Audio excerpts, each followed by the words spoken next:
بفرقة أم كلثوم شخص دخل التاريخ لأنه لحق إحساسه، قوى قلبه وعمل تغيير معين بنوتة معينة.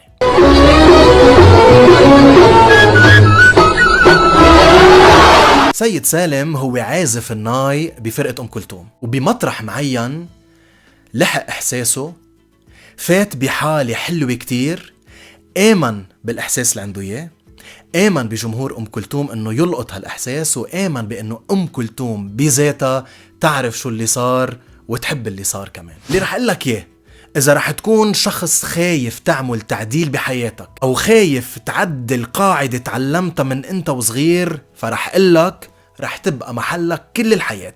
وإذا رح تقوي قلبك وتغير شي صغير وحلك تغير المايند سيت تبعك، رح تكون مميز وتدخل التاريخ مثل سيد سالم.